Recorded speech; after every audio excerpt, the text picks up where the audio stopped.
De nuevo, bienvenidos a este su canal de Certitel en YouTube, en el cual ustedes van a ver la grabación del café con Nitrotel correspondiente a este noviembre del 2023 sobre cables drop o cables de bajada en fibra óptica.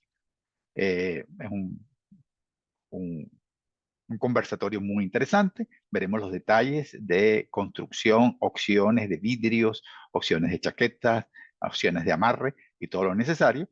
Como siempre, los invitamos a que se suscriban al canal y activen las notificaciones. Y en este momento vamos a dar inicio a la presentación correspondiente.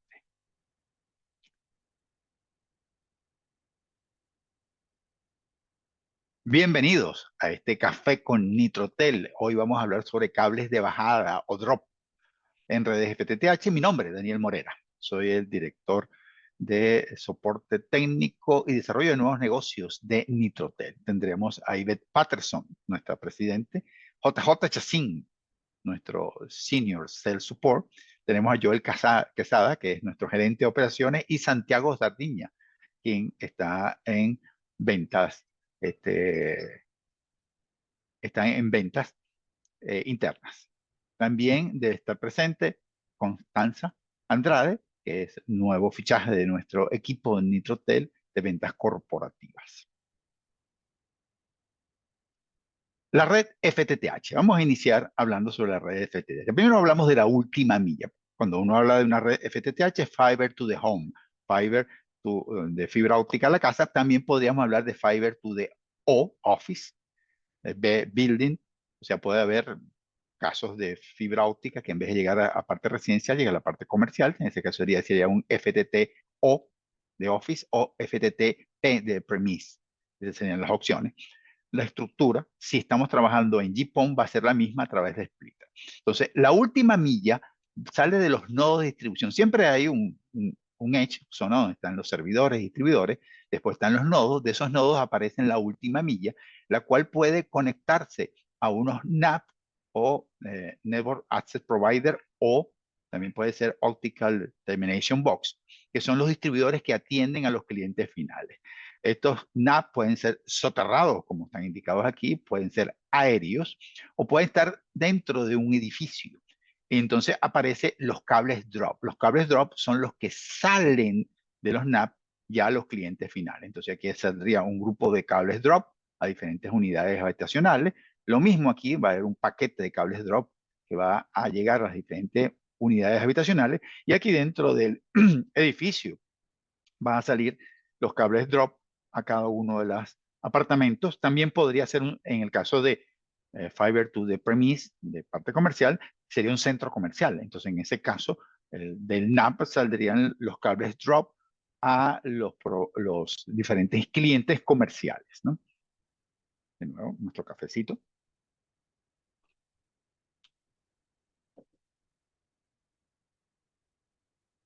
Aquí tenemos los cables de bajada. Bueno, aquí primero tenemos un término un poco complicado. ¿Por qué lo llamamos cable de bajada?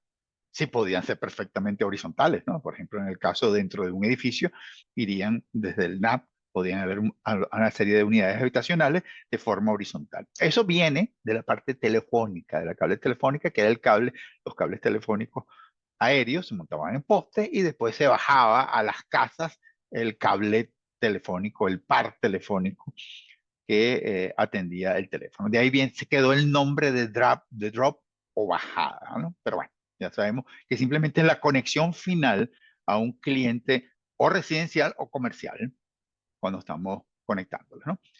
Los cables drops pueden ser exteriores aéreos, como vimos anteriormente, pueden ser exteriores soterrados o subterráneos, y pueden ser de uso interior. Podría ser cualquiera de las tres opciones que pudimos verificar en esta gráfica, ¿no? En esta lámina. Ahí pueden ser aéreos, soterrados o internos, o de uso interior. Siempre les recuerdo que este Café con Nitrotel es grabado y va a ser subido tanto al canal de Nitrotel en YouTube como el de Certitel. Certitel es el centro de capacitaciones más importante de la región en Latinoamérica, que ahora forma parte del grupo Nitrotel. Entonces, la página del canal de YouTube, muy activo, Hay una serie de grabaciones existentes de una cantidad de webinars, de 3 años de grabaciones de webinar, de podcast, hay uso de productos y están los cafés con Nitrotel y están siendo subidos ahí. Hemos hablado sobre ODF, cables de fibra óptica, conectores de fibra óptica, transceiver, empalmadoras de fusión, conectores MTP, todos esos están en el canal de Nitrotel que ustedes pueden ver y de Certitel que pueden ver en YouTube. Tipos de cables. Los hay redondos, en el cual normalmente se usan internos o subterráneos. Los cables redondos, cable drop. Después está el cable plano, ovalado, heredado del cable telefónico que normalmente ese cable drop era plano, entonces se hizo la forma plana, ovalada, eh, normalmente llamado flat, típicamente aéreo, tiene dos mensajeros en los extremos.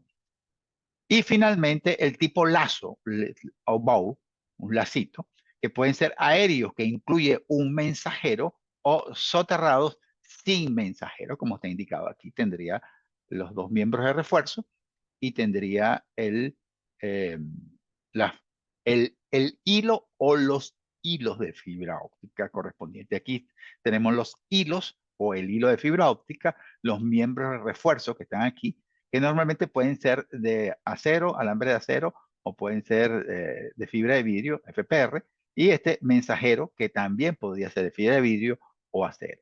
¿De acuerdo? Entonces, estas son las tres opciones que hay en el mercado. Los tipos de chaqueta. En exterior, uno debería usar polietileno, polietileno de media densidad, de alta densidad. Siempre el mejor sería el polietileno de alta densidad, pero es más costoso. En uso interior, en las normas de Estados Unidos establecen que los cables de fibra óptica deben ser plenum, ¿verdad? Si circulan por áreas de recirculación de aire acondicionado, o riser si están subidos en forma vertical. En Asia Europa se recomienda que sean LSZH. En Latinoamérica, en general, no hay ninguna regulación. Ojo, hay que hacer una aclaratoria. El cable de exterior, por norma, puede ingresar hasta 15 metros dentro de una edificación sin tener que tener ninguna protección contra fuego. ¿Por qué en Latinoamérica no hay protección contra fuego? Porque el tipo de construcción, que es de concreto en vez de ser de madera, hace que este tema no sea tan delicado. Sin embargo, en el caso siempre se menciona, en el caso de hospitales o lugares de difícil evacuación, siempre es interesante que particularmente sea en el SZH. Este tema está muy desarrollado en los webinars que tenemos en las grabaciones. Ahí pueden ver que hay uno muy interesante que se llama aguas oscuras en telecomunicaciones. Este es un tema bien interesante. Pero aquí hay un tema. Se está usando, y hay que preguntar quién es el culpable. Se está usando el LSZH en exterior. Fíjense que en exterior no es LSZH. El LSZH es para uso interior. ¿Por qué? Porque se está pensando que es un cable indoor, outdoor, indoor, y que no se quiere hacer la transición. Pero el cable LSZH, la vida útil es limitada. Lo daña el sol. Esa es una realidad. A los pocos años lo está resquebrajando. Pero la realidad comercial es que la mayoría de la gente está especificando que sea LSZH. Y de hecho, los fabricantes, y de eso vamos a hablar, eh, los inescrupulosos, ni siquiera lo hacen en LSZH, lo hacen en PVC color negro. Todavía menos la especificación, todavía más débil, pero más barato. Y le ponen en la chaqueta el LSZH. Entonces hay un temita que vamos a conversar en este momento. El número de hilos. El número de hilos depende de potenciales proveedores. O sea, actualmente todos los sistemas nuevos de telecomunicaciones funcionan con un hilo. En ese hilo, un solo hilo de fibra óptica transmite y recibe el cliente comercial o residencial. Sin embargo, si yo quiero que en la unidad habitacional o en el cliente comercial puedan escogerse los proveedores, evidentemente cambian el número de hilos. Entonces, como resumen, si la instalación es para alquilar infraestructura, está empezando a ponerse de moda en toda la región que organizaciones montan el cableado, o sea, el que hicieron los condominios o hicieron los centros comerciales, lanzan todo el cableado y después alquilan el acceso a los proveedores. Evidentemente, lo ideal es que haya 4 opciones, mínimo 2.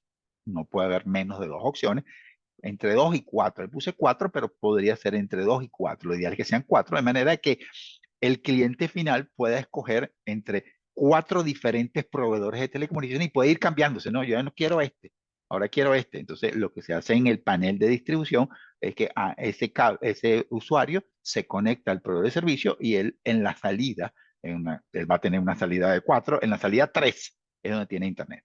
Evidentemente también existe lo del backup.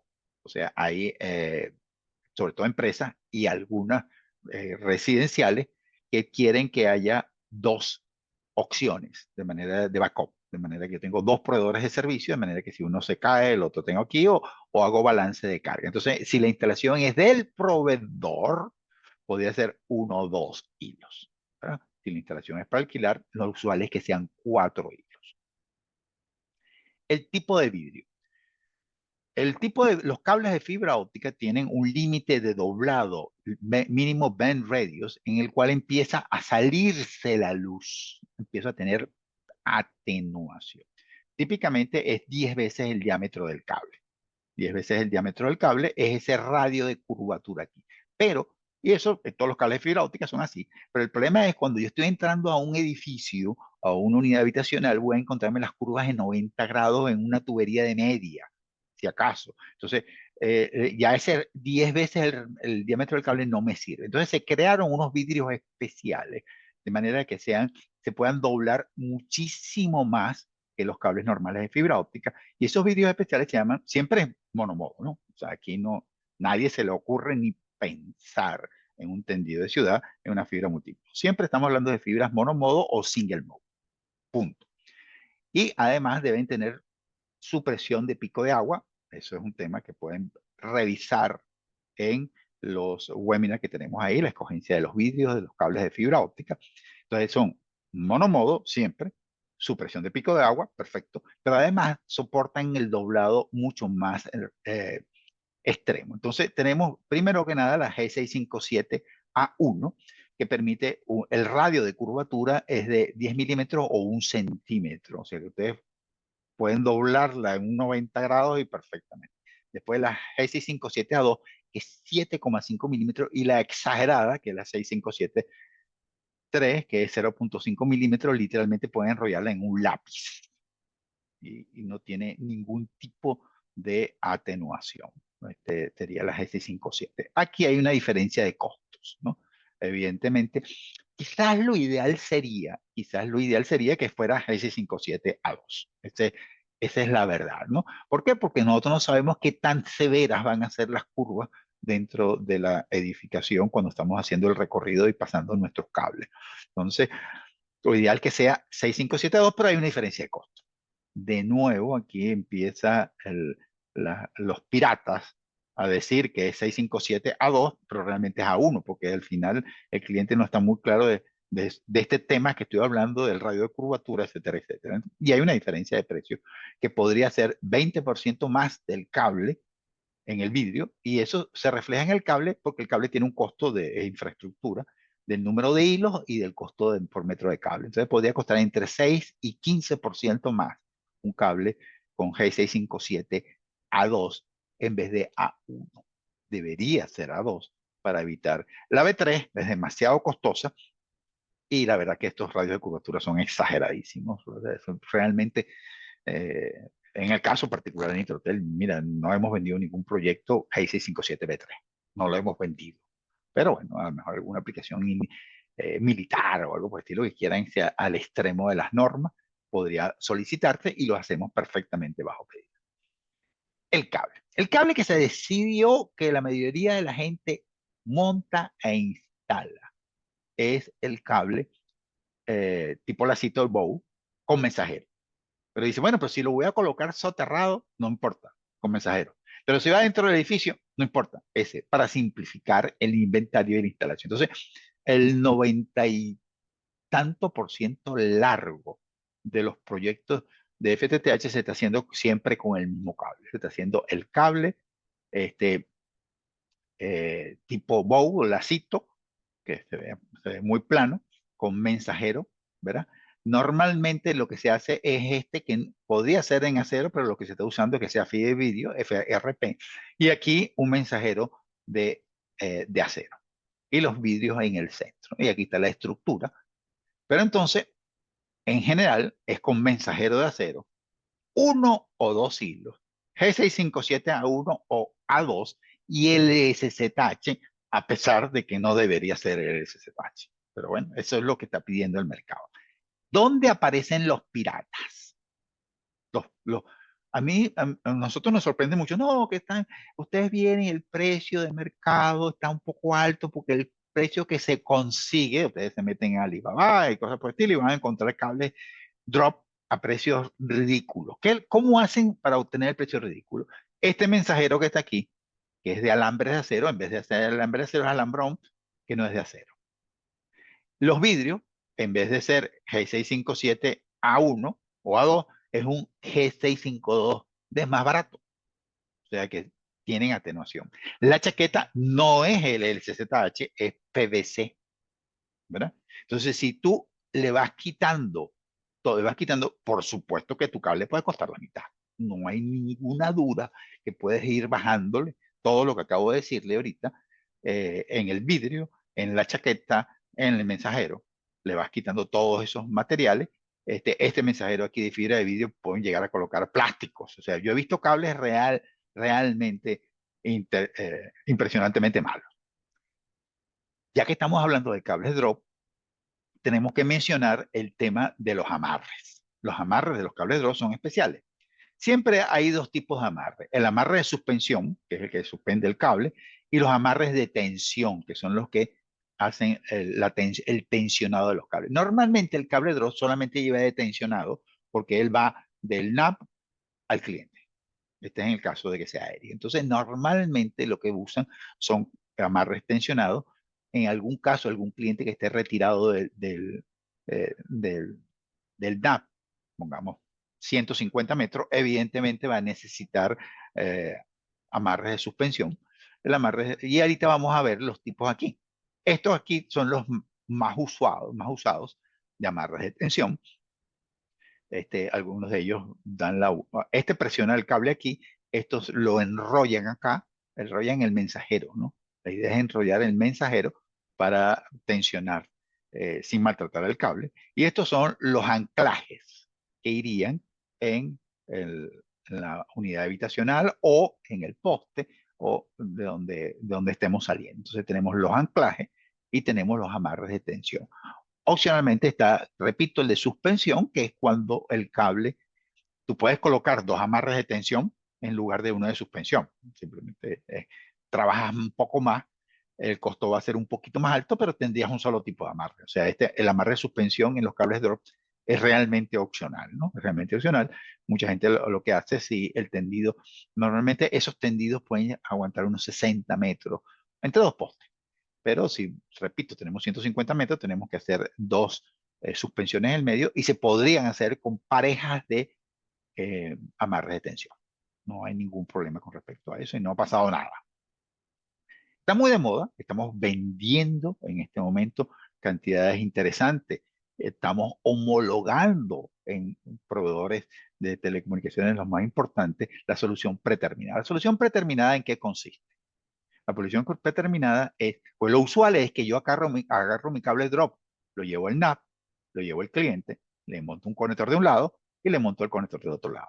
El conector puede ser o conector mecánico o por fusión un píxel. Esas son las opciones que normalmente se hace, pero la opción predeterminada es que viene esta cola, este píxel de planta externa, que puede venir en 25, 50, 75, 100, 200 metros, o sea, el cliente los piden de diferentes distancias, ya con el conector aquí.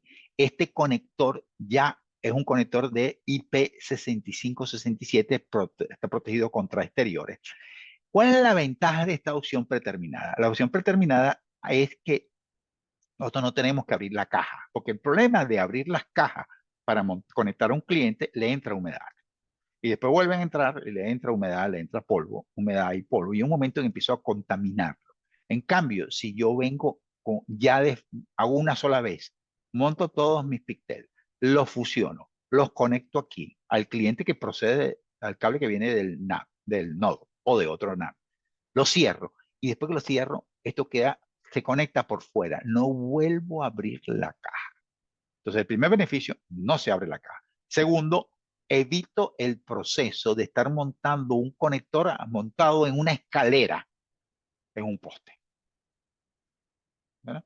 Entonces, ¿qué sería el pasar el cable aquí adentro y montar el conector aquí adentro? Yo tendría que pasar el cable aquí adentro y montarlo, pero aquí no. Esto viene ya montado, sube la escalera, lo atornilla, le quita el tapón de protección, lo atornilla, y del otro lado va llevándolo hasta el cliente, y en el cliente del otro lado o le monta un pigtail o un conector mecánico. Entonces me evito la mitad del trabajo y no abro la caja. La mitad del trabajo montado en una escalera, ¿verdad? En una escalera, en un poste, montar un conector ahí arriba, o seis o ocho conectores montados arriba en la escalera. Todo eso desaparece. Entonces, esta solución, repito, está siendo estandarizada en las principales, los más importantes proveedores de telecomunicaciones en la región. Están estandarizando esta solución. En el caso particular de Estados Unidos, eh, la solución es inclusive doble conectorizado. Del otro lado también el conector está montado y esto viene con la cola, o sea, esto viene de fábrica. No, las personas no tienen que fusionar ni siquiera aquí, sino que de fábrica viene fusionado el cable, ¿verdad? Que va a ir al NAP o al nodo con 200, 500, 800 metros de cable. Entonces es todo plug and play. Todo eso está, este detalle de lo que estamos hablando aquí, lo pueden ver en una grabación que tenemos, Última Milla Plug and Play. Está en las grabaciones del canal de YouTube. Malas y buenas prácticas. Vamos a ver este video en el cual ustedes van a ver malas prácticas y buenas prácticas de la instalación del...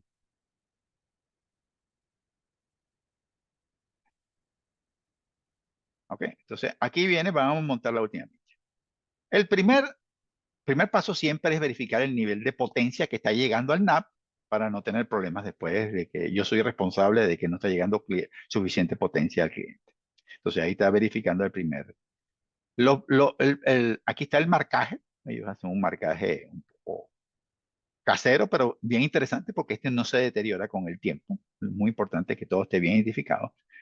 Aquí están amarrando al cable drop a el dispositivo, el amarre terminal, y conectándolo acá. Ellos le montaron su conector. Lo primero que van a darse cuenta es que es una escalera de bambú que no está amarrada.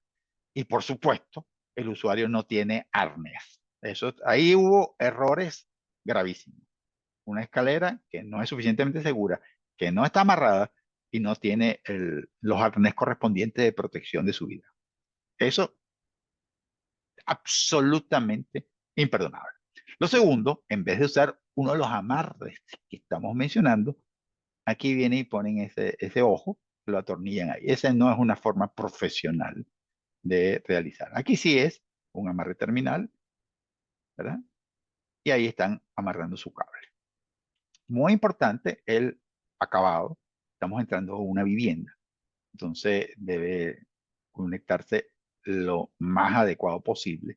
Aquí hay un tema importante que es el sellado del hueco que se hizo. Eso tiene que estar completamente sellado, ¿verdad? Que no hay ahí. Después dentro de la unidad habitacional tiene que haber las molduras o canaletas de manera que todo se vea correctamente, el acabado sea impecable, ¿verdad? Y ahí estamos llegando en el cual él va a verificar, le montó el conector, no se vio que se montó el conector, le está verificando el nivel de potencia que debería llegar a la unidad habitacional, que si todo salió bien, el nivel de potencia que él midió en menos tantos dBm en el NAP, menos el nivel de potencia que encuentra aquí, no debería haber una diferencia mayor de 1,5 dB, 2 dB.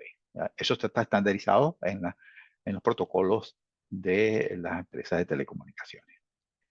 Este sería nuestra presentación muy rápida de lo que es un cable específicamente drop y entramos al proceso de preguntas y respuestas.